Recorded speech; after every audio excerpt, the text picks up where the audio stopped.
Hey, web designers, if you've been wanting more ways to create consistent recurring revenue you can count on, then grab your free ticket to the ninth annual Simply Profitable Designer Summit, where I've invited 30 of my favorite design business experts to hang out with us from March 17th to 21st and share their best strategies for getting out of feast and famine and creating consistent income you can count on. Just go to simplyprofitabledesigner.com to grab your free ticket. This year's summit is proudly sponsored by Sarah Guillot of Sarah Design Agency, providing conversion copywriting for web designers and their clients. Web Designer Pro, courses, coaching, and community to help web designers build, grow, and scale web design businesses that give them more freedom. Moxie, a set of stupid good tools to manage your design business, automating everything from discovery calls to getting paid in full and all of the steps in between. And the Web Designer Academy, where we help women web designers package, price, market, and sell premium web design projects so they can stop undercharging and over-delivering. This year's summit starts on March 17th, and it is totally free to attend. So grab your free ticket at simplyprofitabledesigner.com. That's simplyprofitabledesigner.com. Welcome to The Profitable Web Designer, a podcast for web designers who want to work less and make more money. I'm your host, Shannon Mattern, founder of the Web Designer Academy, where we've helped hundreds of web designers stop undercharging, overworking, and create profitable, sustainable web design businesses. Hello, everyone, and welcome back to the Profitable Web Designer podcast. And today I am joined by Meryn Hayes, the executive producer at animation and motion design studio Dash in Raleigh, North Carolina. And she is a passionate working mom who loves spotlighting women and mothers in the creative field. So, Meryn, welcome to the show. Awesome. Thanks so much for having me. Yeah, so I'm really excited to be talking to you today because I'm actually not a mom. So balancing work and motherhood is usually not a topic that comes up on the podcast.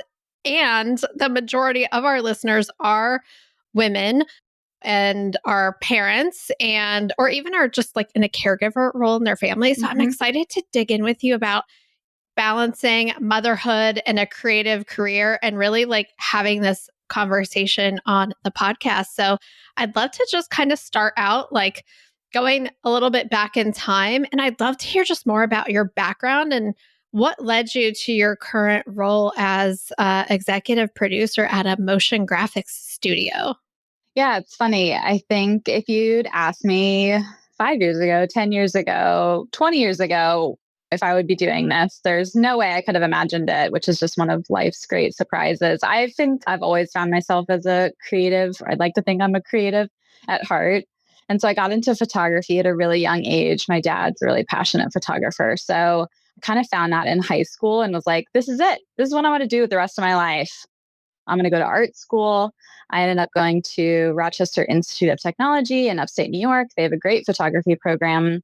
And I was just convinced that that's what I was going to do. And towards the end of my time there, I was like, oh, I don't want to move to New York City and be a freelance photographer, which was kind of like the thing that everyone was doing. And I ended up graduating with a degree that was a little bit more multidisciplinary. So it included some project management, photography, of course, and then design.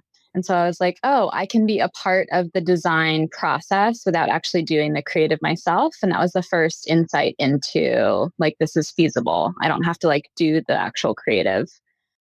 And so after graduating in the peak 2008 recession, I realized that I needed to be a little scrappy. So I ended up doing a bunch of random things as jobs, which end up being really good, I think, puzzle pieces into producing. There's a lot that goes into it.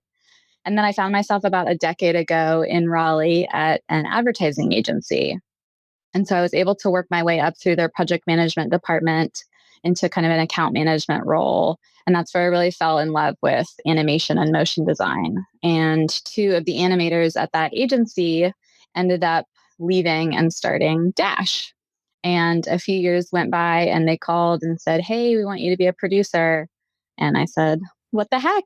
Let's do it. And so that's how I found myself here, which again, it was a winding and strange road, but I'm really happy.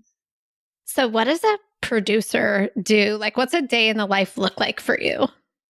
Yeah, that's a good question. I think no 2 days are the same, which the way my brain works is, I think, a really good thing. So, on the front side, client facing, we're kind of like the front lines in terms of meeting clients, understanding what their needs are, sort of that like account management role. And then we'll also turn towards our internal team and be sort of like the conduit between external client facing and then internal. And so it's a really balancing role, which is sometimes hard. You have to be the face of client management, but also defend the team and the creative. And so it's a little bit of like a balancing act in and of itself. And so most of my days are spent a lot of meetings with clients, but then also like really fun meetings with our team to like brainstorm ideas or like, hey, what if we pitch this wild idea that we've never done before?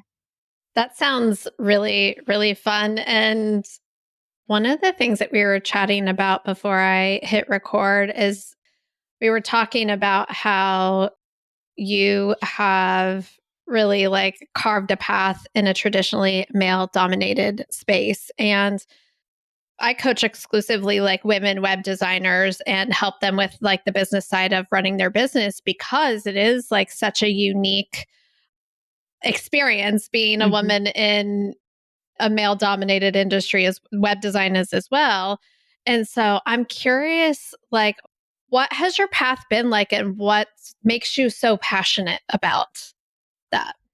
Yeah, I think it's just knowing that we go to a lot of schools, so art schools. SCAD down in Savannah is a big one. And they have an event every year. And sitting in the audience and seeing all these kids so passionate about what they do, a lot of them are women. And so, like, what happens to them once they leave art school? Like, where do they go? They don't end up in positions, management positions. They don't end up in art director positions or starting their own studios or own businesses. It's hard. A lot of challenges come with coming into the industry and being a minority. And so I think one of the things that I've just always been passionate about equality and wanting to make sure that if I'm ever in a position where I can provide someone a seat at the table, like I want to be able to provide that. I was having this conversation with a friend the other night, and she's in medicine. And, I'm like, I'm an entrepreneur. And she's like, well, tell me more about exactly what you do. And, I was just explaining the basics like, oh, yeah, I help women web designers package, price, sell web design projects, run the business side of their business. Like they bring the skills, we teach them how to create a business. And Yeah. I was like, but I said, really, like what I do is like show women that there is like another way. Hmm. It just happens to be through the conduit of web design because that's Hmm. like my background and my career. Hmm. But I love what you said about like, you go to art school or these design schools and you see all these women and then you don't see them Hmm. as the head of an agency or in the rooms, in the decision maker roles or like in these roles. And so, yeah, I'm very much aligned with like, how do we support women in being able to, like you said, balance Hmm. all of these seemingly competing obligations, but to be able to really have that full life. So, what were some of your early or current challenges in terms of motherhood and career? And like, what is your approach to that? I think one of the hardest things for me, especially my daughter is 7.5 now. So we've gotten through some of the real, like in the throes of the early years. But I just remember feeling like I had no idea what I was doing, like with anything. And that is not a feeling I love. Nobody really loves it, but I'm like super type A. I'm a Virgo. I'm like all of the things that like I got my list. That's me. And so like you bring home this little thing and you're like, what do I do? And so I really started challenging my concept of like, what does a good parent look like? I had my daughter in 2017. There's always been like moms on the internet and like showing you this perfect life. as we all know, all the internet makes everything look perfect. And I think that was a moment where I just thought if I was struggling, like it could only be me because I'd never seen like the challenges of motherhood on the internet. I do think that is different now than it was when my daughter was born, but it just really made me question what I was doing. And I think the lesson there is that nobody knows what they're doing. And that is in parenthood and that is in business. And I think there's something that's just like when you realize that, and I know you like, if you're in school, you hear it and you're just like, yeah, okay. But like once you really realize it, I think I could just like breathe a little bit. And I just realized that I was setting insane expectations of myself that were just impossible to meet. And that would just immediately make me feel like a failure. And so once I released myself of that, it really changed my perspective. I love what you said about how nobody knows what they're doing, like in parenthood or in business. I was just having this conversation. We have like a mastermind group of women who, Mhm. after they've kind of worked through the foundational stuff, they come into our next level program. And we were talking about like what was something unexpected about like being in this room with these other women. And one of them said, I thought that once I got here, I wasn't supposed to have any more problems. And I kept thinking, why am I still having problems? I've reached this Mm, level in my business. I've reached this income level in my business. I've hit these markers and milestones, but why am I still having problems? And she's mm, like, and then I realized like, there's never a moment when I will have arrived. mhm, I get to not even look at these things as problems mhm, anymore. And I just get to be in a room with other people who are here to support me through it instead of trying to like do it all on my own. mhm. I was like, that is such a brilliant realization to stop trying to solve this. It Everything. is not Yeah. a problem. Yeah. Yeah. My husband and I have talked a lot about like the feeling of being content and how that is just so hard to do in most industries in our society. Like we're brought up to just like, you have to be productive. If you're not doing something, like you're failing. And so I think there is something that is so simple, but so gratifying about understanding what being content means to you. And so that you're just not always like, once you reach X, you're still not happy. Oh, well, I got to keep going. Like that drive, I think, is just something that I've also realized I need to find like inner peace versus striving for what I think is like the next goal. Yeah. And like, there's something there about sufficiency and contentment, right? Hmm. Like, what are we working towards? Hmm. Is it this external thing that we're like chasing? Hmm. Or do we actually already have it and we just need to like see it and experience it and allow it to be like, oh, wait, I already have what I think I'm chasing. Hmm. I just need to like stop and look at And it. remember that. Yeah. Yeah. Yeah. Yeah. On especially busy days where like my house is a mess and we're running late to school and we've got two dogs and two cats and like my husband and I have all of our things. I just have to remind myself that like there's some quote that like at one point you wanted all of this, right? Like this is what you worked towards. My whole life I worked towards this. And that like mindset shift, just again, I'm doing yoga teacher training right now. And one of the things that we've just been focusing so much on is gratitude and just the interjection of gratitude throughout my day is just something that is completely changing my perspective. And I think that's something that a lot of people need a reminder of. So good. So I work with a lot of women who are parents of young children.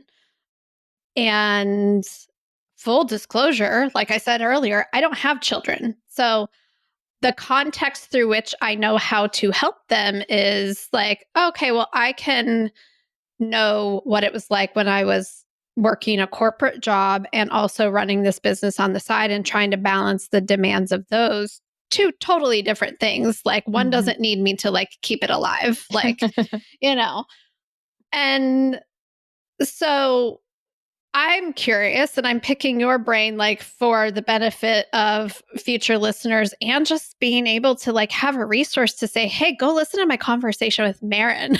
Like, what advice do you have for someone who has small children and at the same time is growing a business because they want to be there for their children? They want that freedom to drop off at school, pick up at school, drop everything for a sick child. Like they want to not have to ask for permission for that. And that's why they're doing this.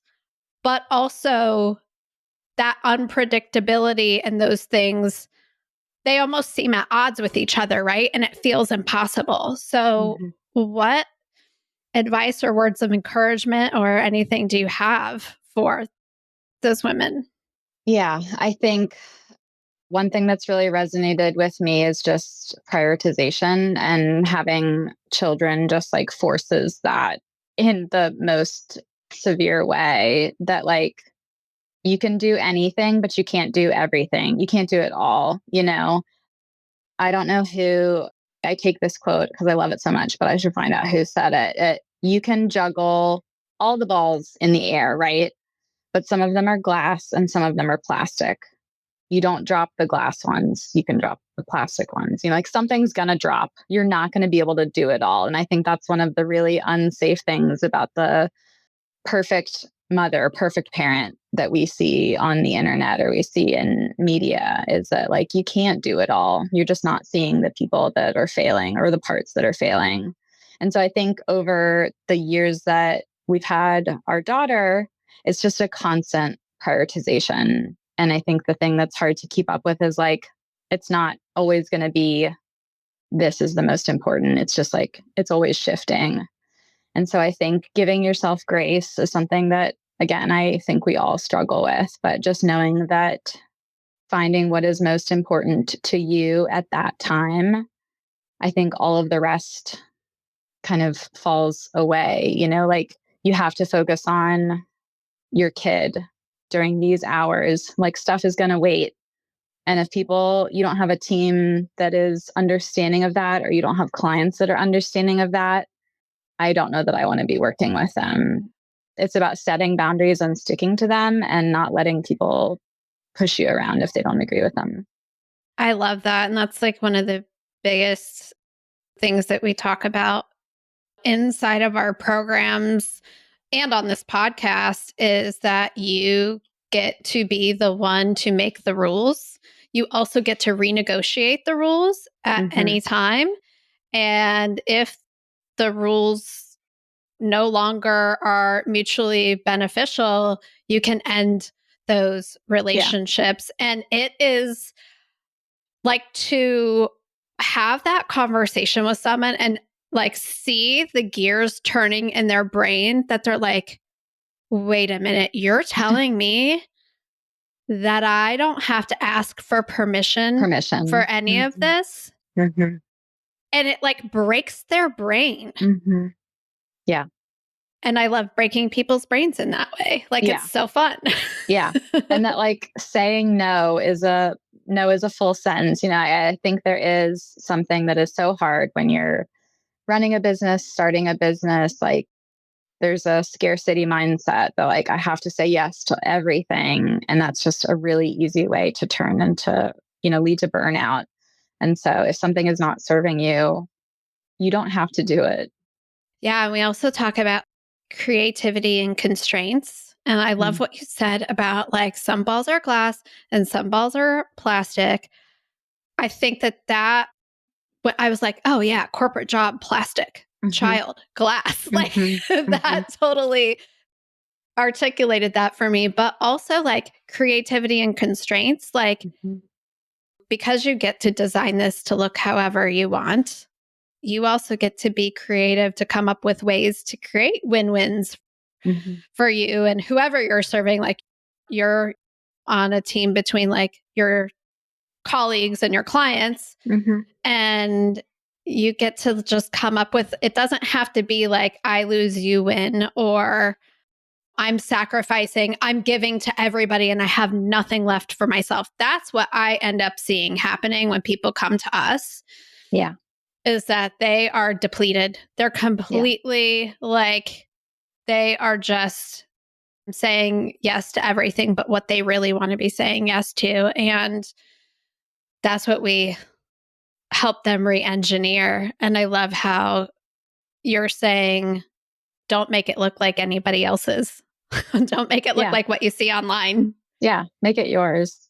I also think that having kids, it goes back to the priority, and like it really shows you what you want, or like Yeah. what you want out of life. And when I had my daughter, I was not at Dash where I am now. I was at an internal team at a software company locally here. I loved my team. I loved the work that we were doing. But when the two founders of Dash came to me and said, like, hey, do you want to do this? My daughter was 18 months at the time, so she was still pretty young. And I remember having a conversation with my husband, like weighing benefits. Like, I was at a big company that had good benefits, I was getting paid well. And here was this startup company, essentially, of maybe 5 people at the time. And it was this huge risk. And I was on the phone with one of my childhood best friends. And she said, what advice would you tell your daughter if she was in this position? And I get, get goosebumps hearing that. And it was 6 years ago. And I knew that I was going to make the leap to go to Dash, that I wanted to like take a risk, and I wanted to be doing something more. I felt like I could give more. And if I'm going to be away from my child during the day, I wanted to be doing something that I was really passionate about. And that is what led me to come to Dash, which is just feels so full circle that I'm like now here being able to share that story with other people to hopefully give them a little bit of push if they feel like they want to risk something. I realize there's a lot of privilege that comes with taking risks, but something that having my daughter push me to do something that I don't know that I would have done if I hadn't had her, that inspiration to consider.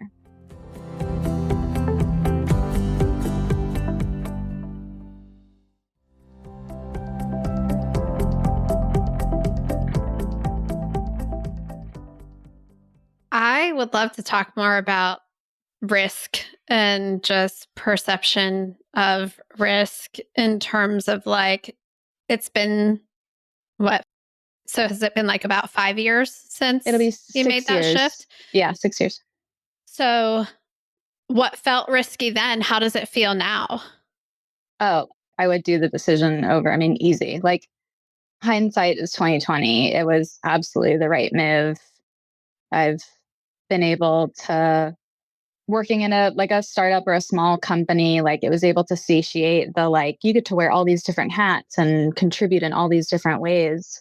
We put on an animation conference, a motion design festival every 2 years called the Dash Bash. And that is something that has created like a spark in me about connecting with people in this creative community that I just couldn't have imagined otherwise. So I just like think to all of the things that if I hadn't taken that risk, like I wouldn't know a lot of the amazing people I do now. I get to tell my kids' friends that I make animation. Like when I tell people what I do, they're just like, oh, that's so cool. Like I realize what a surprising thing it is to like love your job and like not get the Sunday scaries. And I am very aware that that is not everyone's experience. And I'm really grateful that I truly do love what I do. I think back to when I started my business and I freelanced on the side of my day job for 3 years, and it was about, so it's 2018, about 7 years ago now, that I left a very lucrative corporate job with Hmm. great benefits Hmm. and all of those things to go out on my own. And it felt so scary at the time. And I Absolutely. don't have dependents. Like I had commitments and responsibilities, but my husband and I, it's like us are bills and our dog, right? So I don't even have dependents. And I felt so scared and yet so confident that I could count on me. Like I knew Mhm. I would do whatever I needed to do to make it work. And so I can imagine how difficult that decision must be for someone who has more at stake, Mhm. really. But your friend asked you, like, what would you tell your daughter? Like, Mhm. what was the thought that, like, what would you tell her? It was along the like trust your gut and like Yeah. follow your instincts. There are many moments in my life that like I have attributed to trusting my gut, and they have turned out like so well and better than I thought. Yeah. And I think that's one of the great mysteries of life, that life can take you in weird ways that you never would have imagined. And that doesn't always work out, and you learn from those mistakes. But I'm a very much of a follow your gut, follow your heart kind of person. And so it was easy in that sense, like we looked at our finances. My husband is like steadily employed. So like that we had like a parachute if we needed, but it was sort of like, what's the worst that could happen? Like, say I do it for a year and it doesn't work out. Like, it's an experience, it's a story. We'll start over. I think there's a fear of failure. And I think that's something that as you get older, you're a little less scared to do. And so it was just like, well, let's try it and see what happens. And so, yeah, it's just been amazing. So, aside from parenthood, what are some of the other challenges you see women in motion design and those spaces like encountering, and how do you help them navigate those challenges? Yeah, I think during, at least in the animation and motion space, but I think like the past few years have just been kind of a wild ride for Yeah. most creative, most humans. I mean, if you think Yes. about it, Yeah. like 2020 was one of the best years for the animation industry because everything live action got stopped because COVID. Yeah. And so like the animation industry like soared. And so I do think one thing that has been an effect of that after the pandemic is the industry is pretty saturated, because everyone was like, oh, I'm going to jump in and freelance. And you don't have to go to art school anymore. Like there's people who teach themselves. You can go to an online course. So I do think that one of the challenges is just making a space for yourself in a really crowded industry. And then besides that, I think it's one of the things that I've seen again post pandemic is just people wanting to find community, because if you go freelance or you run your own business, like it's lonely, like it's just you, yourself, and I trying to do all of the things. And so finding other people that you're able to connect with, there's a number of Slack communities or like Discord communities that I think have really allowed people to find space and meet each other. That's one of the things that we try and do with the Dash Bash, which is the event that I mentioned. But it's like an opportunity to bring the community together, because it's hard when everyone's so disparate. They're not able to talk. Just having a space where you can, like, hey, I've got this challenge, I've got this problem. Like, do you have any advice? Like, having communities like that, I think, is something that's just been so important to see post pandemic. I totally agree with you. And I think that in the space that I'm in, and just like working with freelancers and coaching freelancers, like information is ubiquitous. Like you can go find whatever you need to learn. If you know you need to learn it, you can go figure out what that is. It's the connection, the camaraderie, Mhm. and the community that makes the journey so Mhm. much more rich and rewarding, and just like you said, like less lonely, especially when Mhm. we're like, I've worked from home since before the pandemic. Like I've worked Yeah. from home since I left corporate, and Yeah. Yeah. so to realize like, oh, like I haven't spoken a word today. It's just like I need to speak so to another weird. human. Yeah. Yeah. Yeah. Yeah. And so I think that that's what I'm seeing too, is just like creating spaces and opportunities Mhm. for people with similar like challenges and similar goals and aspirations Mhm. and desires to like come together and really like connect and feel seen and heard and safe. Mhm. Like to share those things, I think is like, it's been so rewarding for me to just even facilitate those spaces. I'm like, oh, I'm getting so much more out of this than I like Mhm. ever intended or thought that I would. So, yeah, I couldn't agree with you more that like now more than ever, community is like so, so important. Yeah. Yeah. It's something, again, like, I don't know that joining an animation studio would have been like, oh, you're going to plan an event, but here we are. And I mean, it's a lot of work, but it's just one of the most rewarding things, like seeing people who, like two freelancers that might have worked together on a project, but they live like halfway across the country and have never met in real life. Or we've seen companies start because of an event like that, where like people meet up. And when Dash started, the two co-founders, that's how they got their start. They went to a bunch of events and realized that making connections with people, like getting advice, hearing from studio heads that are like, "Hey, we made a mistake. Here's how we fixed it." Like again, having really honest conversations and not just like, "Look at all the cool work we do." We really want to get into like, life is hard. Here's how we deal with it. Is just, now we want to be able to give that back to other people and to the community that exists now. So it's been really, really special to, like you said, like facilitate that and just be able to see the sparks that come from it. So, if anybody is listening and they're like, Dash Bash, that sounds like something I would totally be into. Tell me more about that. Yes. So it is our third time we're throwing it. It's going to be in June, June 11th. I should know the dates. June. And it's going to be basically a 2-day kind of speaker series.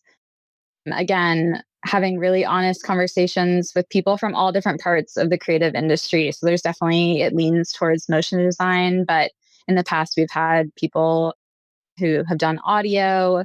We'll do like art directors, storyboard artists. I mean, really the gamut of creative. And we just want to make a space for the community of creatives to be able to have honest and open conversations. Like, what is the industry's reaction to AI? Or like, how can we make more room for all of the people entering this industry? It's been something that, again, just a really unique group. And so it's basically 2 days of speakers. For the first time, we're adding a day before for workshops. So getting a little bit into more of like some tactile one-on-one conversations and workshops. But yeah, it's just a great place to meet other people. Well, that's one of the big things that we tell students, especially, or people trying to get into the motion design industry. But I mean, most creative industry is just about making connections and not being so transactional about them, but just being more human, like truly making a connection with someone. And something might come of that. It might come from a year from now, or it might be tomorrow, but like, don't having the expectation that something's going to come from it. I love that so much because one of the biggest things we talk about on this podcast and in our programs is marketing. And as a freelancer, marketing your business. And the one method that we talk about and we teach inside of our program is meeting real people. People. What a novel concept. What a novel concept. Like going to events like Mhm. Dash Bash or other spaces where your ideal clients are Mhm. communing, creating a space where your Mhm. ideal clients can commune. We call it like the build your own table concept because, Mhm. people are like, well, how can I get in the rooms with Mm. the people that I want to ultimately have become my clients? It's like, why don't you just build the room? Like, why don't you Mhm. create the table and invite people to sit at it? You certainly Mhm. can. build your own table, facilitate conversations. Some of our students and listeners are super introverted, and the thought of that terrifies them. It's like you can go to someone else's like thing that they've created and just don't prepare your elevator pitch or like Yeah. Don't pitch them. whatever. Don't hand them a business card at the start. Yeah. No one wants your 30-second like elevator Spiel. pitch. You don't have to stress about that. Just meet people, ask questions, be curious, connect as a human. And like, I love that you said it's like, have no expectations. Something might come of it a year from now. Like, Mm-hmm. and it's just so much more fun. And that's marketing, Mm-hmm. quote unquote. Mm-hmm. You know? Yeah. I think it's like, yeah, people have this expectation that it's like, I don't know, you meet and there's a business need and you're like, great, perfect. And, it's like, it's never like that. We are so lucky at Dash that a lot of our work has come from referrals, and it like never ceases to amaze me how like strange connections end up turning into something. And so it's a good reminder to like be a good human and try not to make enemies. Like stuff's going to come back around. Whatever you put out in the world is going to eventually come back to you. So I think it's just about finding good people that you have common interests in and like maintaining those as relationships. And like you said, seeing what comes from it. Awesome. So I just have a couple more questions Yeah. before we wrap up. What types of work does Dash do for our listeners that might have clients that are needing motion design and they don't do that? Or what types of clients do you work with? What types of work do you do?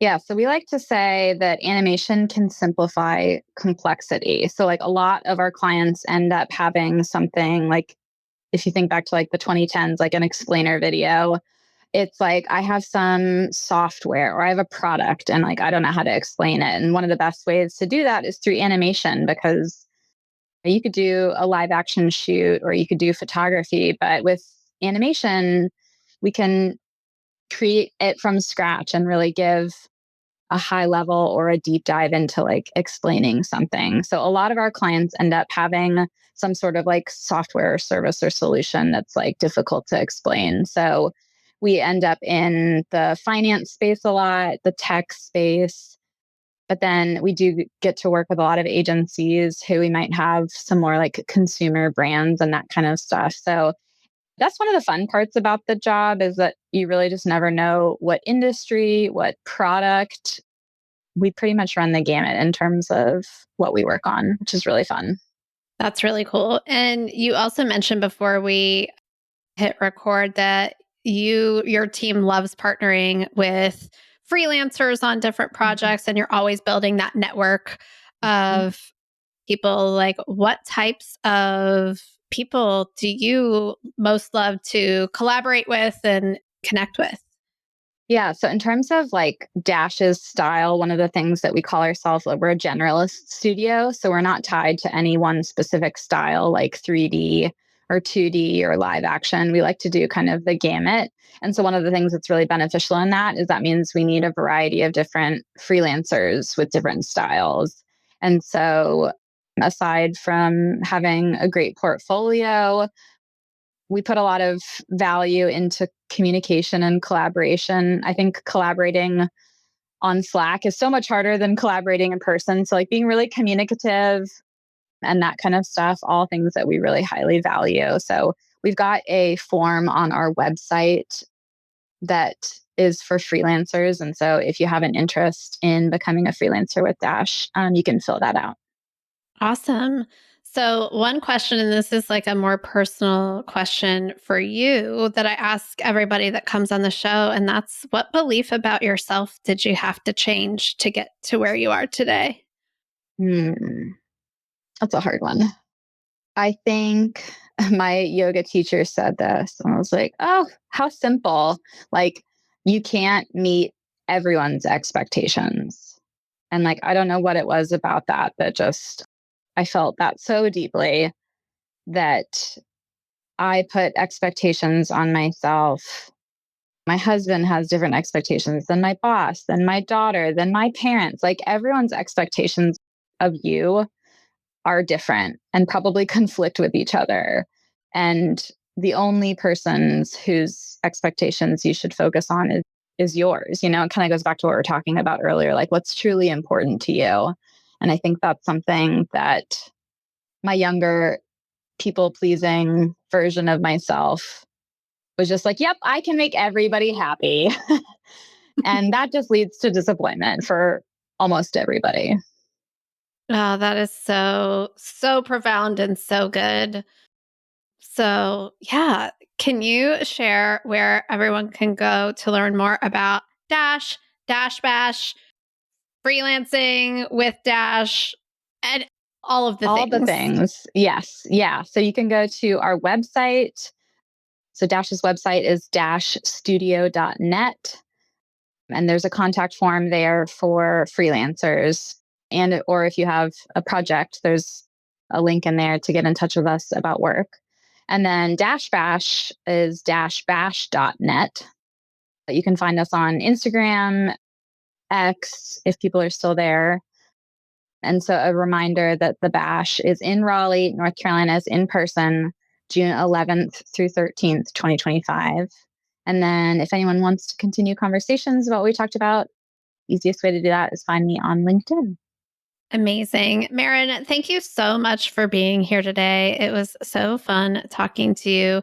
And I'll link up all of those links in the show notes so y'all can go check that out. And yeah, thank you so much for being here. Awesome. Thank you so much for having me, Shannon. I really appreciate it. If you're listening to this episode and you're a woman web designer who has been working with clients for at least a year, is ready to stop undercharging and over delivering, and wants a step by step roadmap for how to confidently sell your services at the prices you really want to be charging without overworking, feeling like an imposter, or like you're ripping it off your clients, then join me live on Saturday, March 22nd at noon Eastern, and I'll take you behind the scenes of the business processes we teach inside of our Web Designer Academy coaching program and show you exactly what might be missing from your sales process that's keeping you hustling and under earning. Just go to webdesigneracademy.com/roadmap and enter your name and email address to grab your free spot in this live training. That's webdesigneracademy.com/roadmap. This podcast is part of the Sound Advice FM network. Sound Advice FM, women's voices amplified.